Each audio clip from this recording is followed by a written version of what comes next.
This is definitely a statement win. How do you feel after this one? I feel great. Honestly, I feel like it was just another game. And honestly, what I'm wearing on my shirt, let a naysayer know, we went out there and did that.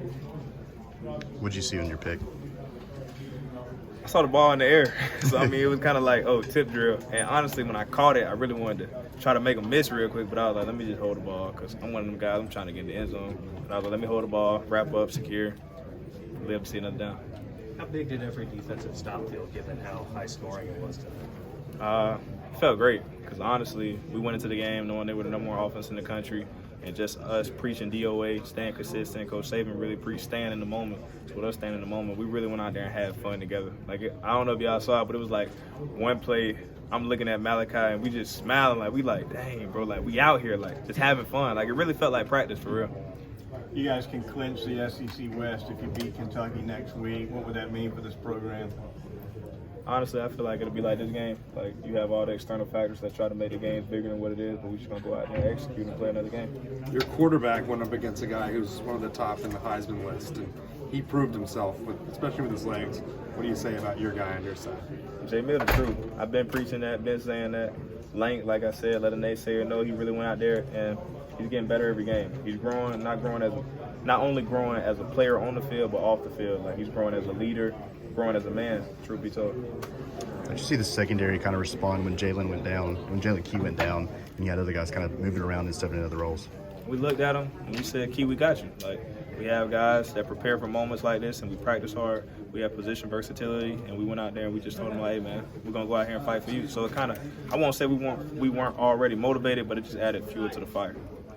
I think they got a water for you right there. Oh, yeah, let me get that. It seems like this defense has an ability to make a big play in some of these big games. It seems like your pick was that big play tonight. What is it about this defense that you guys seem to come up with those plays when you need them? This defense really loves playing with each other. So when we go out there, we really, like, honestly, truth be told, when I was out there, I was mad the game was over because I was out there having fun with my brothers.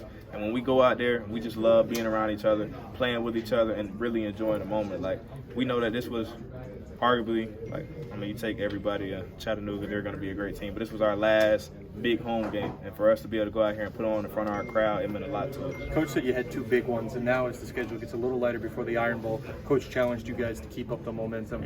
Moving forward, what's the overall message from the leadership group? Oh, the message is the same thing. Continually preaching consistency, and I would say persistency too. Obviously, persistency is different from consistency because persistency is having consistency when you have adversity. So like Coach preached in the game, they were going to hit us, we were going to hit them. It's about the last man standing, and obviously as we even preached fourth quarter, we were able to live by that, and we're going to continue to grow from that. I know you guys are on the other side of the ball, but when you look up and Jalen's got 4 rushing touchdowns through 3 quarters, a program record, I mean, how has he evolved from when he stepped off the field against Texas tonight? Man, like I continue to say, he's growing as a player. And I feel like that experience, even the whole USF game, and y'all saw how he carried himself, it really speaks about him as a person. Jalen's one of those people who shows up to practice early, leaves practice late, and he really loves the game, and he really wants to be great at it. So it's just good to see his hard work paying off.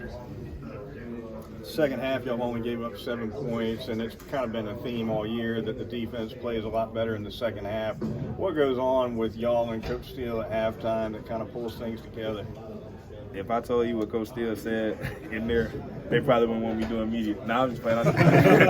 But Coach Steele just going in there and really just getting us fired up. And obviously, you know, the second half we could go out there and make adjustments. So when we go in there and make adjustments, we go out there and execute. And obviously, like LSU, they did a good job of changing the picture. But we really wanted to go out there and start fast. And I feel like we kind of did a better job of that. And obviously, everybody's calling us a second half team. But we're trying to continue to build and work as far as playing 60 minutes of Alabama football. What was the biggest adjustment for tonight's game?